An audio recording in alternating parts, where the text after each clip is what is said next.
جب کوئی گوڈ کا ڈس بلیور یہ بات کرتا ہے کہ یہ سب کچھ چانس پہ پیدا ہوئے ہیں، سب کچھ خود بخود پیدا ہو گیا ہے، یا وہ جو کرولریز بنا کے بتایا جاتا ہے کہ اتنے چانسز میں سے یہ ہوا ہوگا تو اس طرح بن جائے گا، تو جو ریلیجیس پرسنز ہیں یا ریلیجیس کے ماننے والے ہیں وہ آگے سے کہتے ہیں کہ یہ پاسبل ہی نہیں ہے، یہ نیچرلی پاسبل نہیں ہے، سائنٹیفکلی پاسبل نہیں ہے. اور جب اس ایتھسٹ کی طرف سے یہ سوال اٹھایا جاتا ہے کہ پھر گوڈ کہاں سے آ گیا، اس کو کس نے کریٹ کر دیا، تو پھر ریلیجیس لوگ جواب دیتے ہیں کہ گوڈ خود سے آ گیا، ہمیں نہیں پتا، یا وہ خود بخود کریٹ ہو گیا. ایک طرف اپنے اصول ہمیں کہہ رہے ہیں کہ وہ خود سے کچھ کریٹ نہیں ہو رہا، اور جب ہم سوال کرتے ہیں تو پھر وہ کہہ دیتے ہیں کہ وہ خود سے کریٹ ہو گیا، اپنے اصول سے بھاگی جا رہے ہیں. یہ کون سے جاہل ریلیجس لوگ ہیں جو کہتے ہیں خدا خود بخود آ گیا؟ خدا تو آیا ہی نہیں ہے. کبھی کوئی ایسا وقت ہی نہیں تھا کہ خدا نہیں تھا. خدا آیا ہی نہیں ہے. خدا تو ہمیشہ سے ہے. تو یہ پہلے تو کنسیپٹ کلیئر کریں، خدا آیا نہیں ہے، خدا ہمیشہ سے ہے. ہم اسے میتھمیٹیکلی ثابت کرتے ہیں. دیکھیں، جو یونیورسل ٹروتھ اسٹیبلش ہو چکے ہیں اس کو تو آپ کوئی دوبارہ سے چیلنج نہ کرے. یعنی یہ یونیورسل ٹروتھ ہے کہ 2+2=4. ٹھیک ہے، اب اسے کوئی 5 یا 3 بنانے کی کوشش کرے تو ظلم پر مبنی کام کر رہا ہے.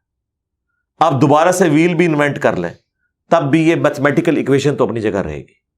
بالکل اس طریقے سے یہ چیز اسٹیبلش ہو چکی ہے کہ کائنات پہلے نہیں تھی تو آئی ہے.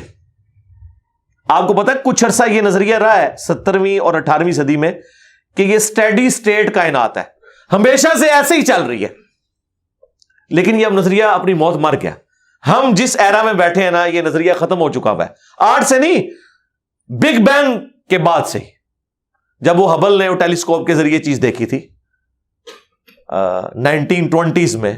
ہبل آپ کو پتا ہے ایک بہت بڑا سائنٹسٹ تھا امریکہ میں. اس نے ٹیلیسکوپ کے ذریعے جب یہ سٹارز کی موومنٹ دیکھی، اس کے اوپر میری تفصیلی ویڈیو بھی ہے، بلیک ہولز کے اوپر بھی آپ دیکھ لیں، اور فرام کریشن ٹو کریٹر بھی دیکھ لیں. اس میں نے بتایا تھا ہو از اللہ، اس میں بھی بتایا تھا.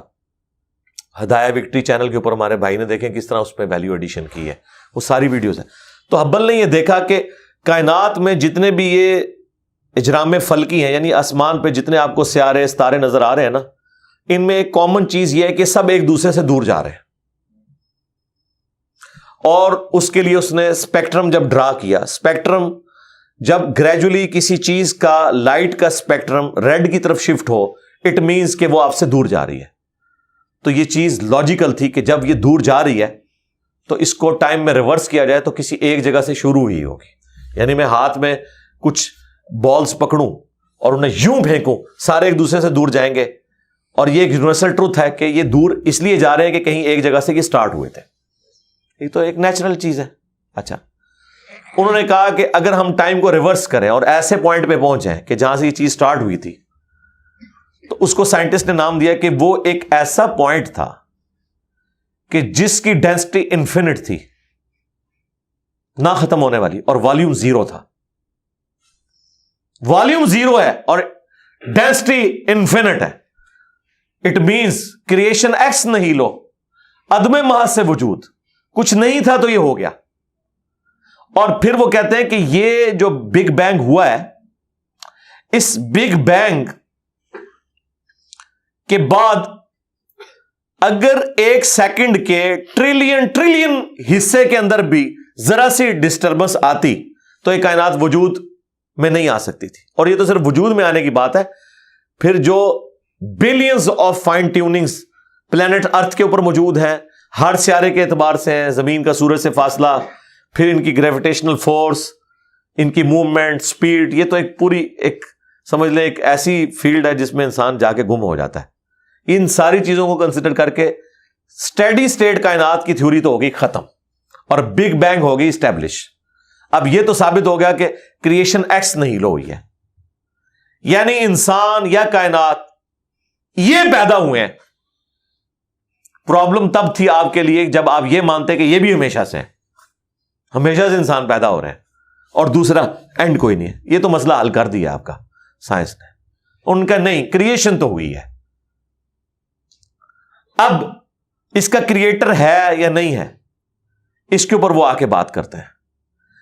اب یہ جو فائن ٹیوننگز ہیں، ان کو سمجھنے کے لیے اتنے دماغ کی ضرورت ہے, اتنے برینز کی ضرورت ہے, ڈی این اے کی اسٹرکچر کو سمجھنے کے لیے, اس ہارمونی کو سمجھنے کے لیے, بنانے کے لیے نہیں سرکار. اتنے برینز لگ جائیں. آج تک ہم ڈسکوریز ہی کر رہے ہیں.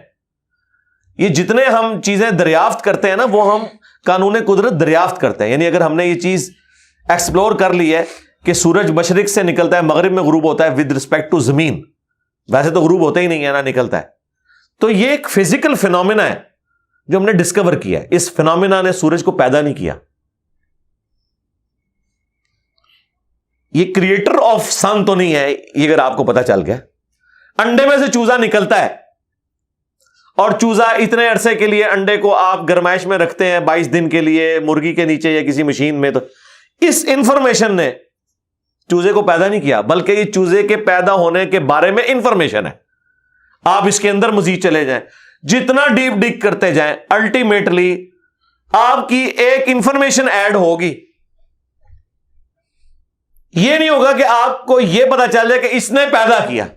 وہ تو مرغی کو خود نہیں پتا جو پیدا کرنے والی ہے, کروکوڈائل کو, ایلیفینٹ کو یہ پتہ ہی نہیں میرے اندر کیا کیا کوالٹیز ہیں. جس کو یہ پتہ ہی نہیں میرے اندر کیا کوالٹیز ہیں, انسان کو نہیں پتا ابھی تک میرے اندر کیا کوالٹیز ہیں. یہ تو بھی سائنس تھوڑا بہت آپ کو ایکسپلور کر رہی ہے. تو کریٹر تو ہم ان کوالٹیز کے ہے ہی نہیں ہے. اور پھر پیچھے ایک برین اس اعتبار سے ہے کہ وہ ایک آرگنائز طریقے سے, اور یہ بھی چیز ڈیفینیٹلی فیزیبلٹی کے تحت آپ سمجھیں میتھمیٹکس میں اسٹیبلش ہو چکی ہے کہ یہ پورے ایک آرگنائز طریقے سے جو چیز چل رہی ہوتی ہے اس کے پیچھے ایک برین ضرور ہوتا ہے. برین کے بغیر یہ کوئی ڈیزائن کر نہیں سکتا. فزکس کا second law of thermo dynamics جو ہے کہ انٹروپی یا تو کانسٹنٹ رہتی ہے یا انکریز کرتی ہے, یعنی ڈس آرڈر. خدا نہ خواستہ یہاں پہ دھماکہ ہو جائے تو ہر چیز بکھر جائے گی. اس کے بعد دنیا کا کوئی دھماکہ دوبارہ اس کو اس حالت میں ارینج نہیں کر سکتا. اس کو کہتے ہیں انٹروپی, کہ کہیں پہ بگاڑ آتا ہے تو وہ بڑھتا ہے. یہ ہو سکتا ہے کہ مزید آپ لوگ لائیں تو یہ بگاڑ اور بڑھتا جائے, یا جتنا ہے اتنا ہی رہے, واپس آرگنائز نہیں ہو سکتا جب تک کہ دوبارہ سے انٹروین کر کے آپ یہ کرنا. جس طرح وہ زیارت میں انہوں نے محمد علی جناح کے وہ سارے وہ میوزیم تباہ کر دیا تھا دہشت گردوں نے, تو دوبارہ سے انہوں نے بنایا, تو خود بخود تو نہیں بنا. دھماکے کے بعد تو سب کچھ خود بخود پھیل گیا تھا, لیکن دوبارہ اس جگہ پہ لانے کے لیے آپ کو بجٹ لگا ہے, برین لگا ہے, ایفرٹ پٹ کی ہیں, پھر جا کے وہ آرگنائز ہوا ہے. تو اس کا مطلب ہے آرڈر بنانے کے لیے برین چاہیے ہوتا ہے, ڈس آرڈر کے لیے کوئی مسئلہ نہیں. اور ڈس آرڈر کے بعد دوبارہ آرڈر بن جائے اس کے لیے برین چاہیے. سرکار یہ کون سا ڈس آرڈر ہے, یہ کون سا بگ بینگ ہے؟ چھوٹا سا دھماکہ آرگنائز نہیں کرتا, چیز کو بگاڑتا ہے. اور اتنا بڑا دھماکہ, اتنا بڑا آرڈر لے آیا ہے کہ پلانٹ ارتھ کے اوپر 2 ملین سے زیادہ اسپیشیز ہیں. ایک ایک اسپیشی کے اوپر آپ زندگی گزارے, آپ صرف اس کی عادتیں ہی نہیں بتا سکتے کیا ہیں. یہ تو چھوڑ دیں کہ یہ بنی کیسی ہے. تو یہ تو ایک نہ ختم ہونے والا سلسلہ ہے. تو یہ برین تو اسٹیبلش ہے. اب اگلا سٹیپ یہ ہے کہ یہ جو برین ہے, وہ رچرڈ ڈاکنز بھی کہتا ہے نا دا گاڈ ڈیلوژن میں, جب فریڈ ہائل کا جملہ اسے کوٹ کیا گیا نا, فریڈ ہائل ایک بہت بڑا سمجھے فلاسفر بھی تھا, سائنٹسٹ بھی تھا. اس نے کہا تھا کہ انسان کا بن جانا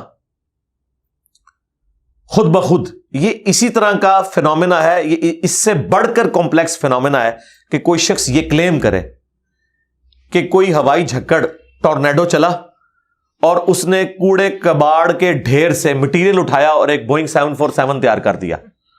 یہ دنیا کا کوئی پاگل بیوقوف آدمی بھی یہ بات نہیں مانے گا. اس کو چھوڑ دے, ایک بال پوائنٹ بننے کو کوئی نہیں مانے گا. تو اس نے کہا اس سے کمپلیکس چیز انسان ہے, اس کو تم یہ مانے ہوئے کہ خود بخود بن گئی ہے بغیر کسی برین کے. اچھا, تو اس کا جواب آپ کو پتا ہے رچرڈ ڈاکنز نے کیا دیا؟ اس نے ایک چیپٹر بنایا, اس کی ہیڈنگ رکھی دا الٹیمیٹ بوئنگ 747. اس نے کہا پھر سب سے بڑا بوئنگ 747 تو گاڈ ہے. آپ یہ کہہ رہے ہو کہ انسان اتنا کمپلیکس ہے کہ خود بن نہیں سکتا کسی کے بنائے بغیر, تو جو اس کو بنانے والا ہے وہ تو اس سے زیادہ کمپلیکس ہے, وہ تو الٹیمیٹ بوئنگ 747 ہے. اگر اتنا مشکل انسان ڈی این اے اسٹرکچر والا یہ آپ کہتے ہو خود نہیں بنے گا, اس کو کوئی بنائے گا, تو جس نے اسے بنایا ہے وہ تو اس سے زیادہ کمپلیکس چیز ہے, تو اس کا بھی کوئی کریٹر ہونا چاہیے. تو ہم نے کیا کہا تھا؟ رکو ذرا، صبر کرو، for the sake of argument ہم تمہاری بات کے ساتھ ایگری کرتے ہیں، لیکن آگے چل۔ ہاں، وہ جو کریٹر ہے جس نے ہمارے کریٹر کو بنایا ہوگا تو یقیناً وہ ہمارے کریٹر سے بھی زیادہ کمپلیکس کریٹر ہوگا، تو پھر اس کا بھی کوئی کریٹر ہونا چاہیے۔ اب تو قیامت تک لگا رہا ہے، یہ ایکویشن کہیں ختم نہیں ہوگی تا وقت کہ کوئی ایک کریٹر ایسا ہو جسے کسی نے نہ بنایا ہو، تو وہی تو ہے لم یلد ولم یولد۔ سورہ اخلاص میں یہی تو ڈیفینیشن ہے، لم یلد ولم یولد۔ سرکار یہ آپ کو میتھ سمجھا سکتی ہے، یہ آپ کو فزکس سمجھا سکتی ہے، یہ کتنی بڑی ڈیفینیشن ہے۔ ہم نے بچپن میں ایسے ہی یاد کر لیا کہ نہ اس کا کوئی باپ ہے نہ کوئی بیٹا، نہ یہ تو ہم ایک اخلاقی سے ترجمہ کر رہے ہیں نا، تو ایکچوئل ترجمہ ہے کہ نہ وہ خود کسی سے نکلا ہے نہ اس سے کوئی نکلا ہے، وہ ہمیشہ سے ہے۔ اس لیے بخاری مسلم میں حدیث ہے کہ تمہارے پاس شیطان آتا ہے نا تو کہتا ہے پہاڑوں کو کس نے بنایا؟ تم کہتے ہو اللہ نے۔ پوچھتا ہے درختوں کو کس نے بنایا؟ کہتا ہے اللہ نے۔ تم کہتے ہو اس کو جواب کے طور پر، جب وہ سوال پوچھتا ہے پھر مختلف سوال کرتا ہے، تم اللہ کہتے ہو، اینڈ پہ وہ کہتا ہے اللہ کو کس نے بنایا؟ اب تم نے کہنا ہے پھر اس پہ قل هو اللہ احد اللہ الصمد لم یلد ولم یولد ولم یکن لہ کفوا احد۔ ظاہر نبی علیہ السلام تو اتنا ہی کہہ سکتے تھے نا، آپ کو اللہ تعالیٰ نے ہماری ہدایت کا امام بنایا، ٹھیک ہے۔ لیکن بعد میں جب یہ میتھمیٹیکل ایکویشنز، سائنٹیفک ڈسکوریز اور یہ یونیورسل ٹروتھ انسانوں کو اللہ تعالیٰ نے دریافت کروائے ہیں، تو اب ہم بڑی آسانی سے اس کو مزید ایکسپلین کر سکتے ہیں کہ اگر کوئی کریٹر کا کریٹر ہے تو اس کا بھی کوئی کریٹر ہوگا، اور یوں یہ ایک سمجھ لے نہ ختم ہونے والا سلسلہ شروع ہو جائے گا۔ یہ آپ کو اچھا اب آپ سوچ رہے ہوں کہ یہ کیوں ماننا پڑے گا کہ کوئی ایک ایسا ہونا چاہیے کہ جس کا، یہ اس لیے ماننا پڑے گا کہ دوسری طرف ایکویشن جو ہے وہ فزیکلی میرے سامنے موجود ہے کہ میں ہوں، کریشن موجود ہے۔ اگر ایک تھیوری ہوتی نا کہ نہ کریشن ہوتی نہ کریٹر تو ہمیں کوئی چیز مجبور نہیں کرتی تھی۔ اب ہماری مجبوری یہ ہے کہ کائنات ہمارے سامنے ہے، ہم زندہ مخلوق ہیں، ہم سب کچھ دیکھ رہے ہیں، کریٹڈ چیزیں موجود ہیں، تو دوسرے اینگل پہ ہمیں جانا پڑے گا اور الٹیمیٹلی کسی ایک کریٹر پہ رکنا پڑے گا، کوئی کریٹر نہ ہو اس کا۔ اس لیے میں نے اپنی ویڈیوز میں بارہا کہا ہے، اگر آپ مجھ سے پوچھیں کہ اللہ تعالیٰ کی کون سی ایسی کوالٹی ہے جو امیجنیشن سے باہر ہے، جس کی آپ کو مثال بھی نہیں بیان کر سکتے۔ دیکھیں اگر اللہ تعالیٰ کہتا ہے میں سنتا ہوں دیکھتا ہوں، تو ہم اس کا ایک دھندلا تصور لا سکتے ہیں کہ میں بھی سنتا ہوں اور دیکھتا ہوں، اگرچہ میرا ادھار کا ہے، اللہ کا ذاتی ہے، میرا لمیٹڈ ہے، اللہ کا ان لمیٹڈ ہے، میرا ڈیپینڈنٹ ہے، اللہ کا انڈیپینڈنٹ ہے۔ ہر چیز کو آپ امیجن کر سکتے ہیں، لیکن اللہ کی جو یہ کوالٹی ہے کہ وہ ہمیشہ سے ہے، کبھی کوئی وقت ایسا نہیں تھا کہ وہ نہیں تھا۔ یہ ایک ایسا اندھا کنواں ہے، یہ وہ کانسیپٹ ہے کہ جس میں آپ غرق بھی ہو جائیں آپ کو اس کا کوئی سرا نہیں پکڑائی دے گا، ٹھیک ہے۔ اور یہ اللہ کی ایسی کوالٹی ہے۔ بہرحال یہ کوالٹی تو ہم اللہ کے ساتھ شیئر نہیں کر سکتے، لیکن جو اس کی دوسری کوالٹی ہے کہ وہ ہمیشہ کے لیے ہے، اس نے دیکھیں آپ کو شیئر کر لیا اپنے ساتھ، خالق اور مخلوق کے فرق کے ساتھ ہمیشہ کی زندگی اس نے جنت میں آپ کا مقدر کر دی ہے۔ یعنی وہ کوالٹی تو شیئر نہیں ہو سکتی کہ ہمیشہ سے ہو، لیکن ہمیشہ کے لیے ہو، یہ اس نے آپ کو دے دی ہے۔ دیکھیں یہ وہ کنسپٹ ہے جس کے بعد آپ اللہ سے محبت کریں کہ دیکھیں وہ اکیلا تھا، اس نے اپنے ساتھ آپ کو شریک کر لیا، اس اعتبار سے کہ خالق اور مخلوق کا فرق تو ہے، لیکن اس نے دیکھیں آپ کو کیا کیا نعمتیں جنت میں دینی ہے، آپ خواہش کریں گے وہ چیز آپ کے سامنے آ جائے گی۔ اسی کے لیے میں نے وہ منی گاڈ کی ٹرم ڈیوائز کی تھی خالق اور مخلوق کے ساتھ سمجھانے کے لیے۔ اپنا تو انہوں نے وحدت الوجود ڈیوائز کیا، جبکہ وجود تو اللہ کے علاوہ بھی موجود ہے، لیکن ہم نے کبھی ان کو نہیں کہا آپ کافر ہو۔ یہ ایکسپلینیشن دیتے ہیں وحدت الوجود سے مراد یہ کہ حقیقی وجود ایک ہے، باقی اسی نے پیدا کیا، حالانکہ ان کا یہ نظریہ نہیں ہے، یہ کہتے ہیں باقی بھی اسی کا حصہ ہے۔ ہم کہتے ہیں نہیں چلو ٹھیک ہے، ہم بدگمانی نہیں کرتے۔ وحدت الوجود کا کانسیپٹ ہم نے کفر و شرک ان کے کہنے کے اوپر نہیں مانا، حالانکہ ہم لگا سکتے تھے فتویٰ، کیونکہ جب کوئی اپنی ایکسپلینیشن دے دیتا ہے پیچھے فتویٰ نہیں رہتا۔ لیکن انہوں نے ہمارے اوپر فتوے لگائے، یہ ہو گیا وہ ہو گیا، اور پھر دیکھیں وہ مفتی سعید صاحب نے بھی کہہ دیا بھائیا سب کی اپنی چھوٹی چھوٹی خدائیاں ہوں گی. یا جنت میں وائی فائی ہوگا، سب کچھ ہوگا. بھائی کسی آدمی کے وہم و گمان میں بھی وہ چیزیں نہیں گزری جو اللہ اسے جنت میں دے گا. بھیا سب کی اپنی اپنی چھوٹی چھوٹی خدائیاں ہوں گی، اب اس سے زیادہ کیا چاہیے. بھیا سب کی اپنی اپنی چھوٹی چھوٹی خدائیاں ہوں گی، اب اس سے زیادہ کیا چاہیے. بھیا سب کی اپنی اپنی چھوٹی چھوٹی خدائیاں ہوں گی، اب اس سے زیادہ کیا چاہیے. اپنی خدائی ہوگی نا یہ ہو جائے یہ نہ ہو، اپنی خدائی ہوگی نا یہ ہو جائے یہ نہ ہو، اپنی خدائی ہوگی نا یہ ہو جائے یہ نہ ہو. ہاں آیا نا پھر. اور اب سے اس سے بڑی بات یہ کہتے ہیں یہ جی وہ جنت میں تو آپ دعا کریں گے تو آپ کو ملے گا، خواہش اور کن فیکون نہیں ہوگا. سرکار خواہش ہی ہے، اور آپ تو بات ہی نہ کریں. آپ تو اپنے بابوں کے لیے دنیا میں یہ کہتے ہیں کہ نگاہ مار کے کر دیتا، تسی دنیا نگاہ مار کے کر دو دعا بغیر.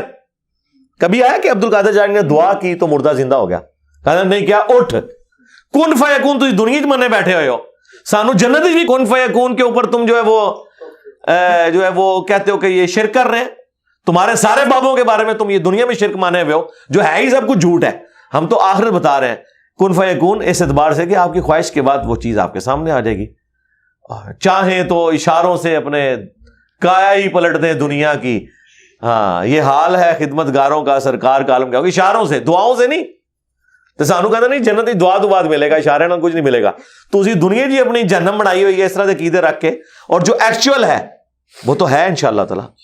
ہاں شاید آپ کے لیے اور آپ جن کو مانتے ہیں ان کے لیے نہ ہو، اس لیے آپ ماننے کے لیے تیار نہیں ہے. ہمارے لیے تو ہے انشاءاللہ تعالی، انشاءاللہ.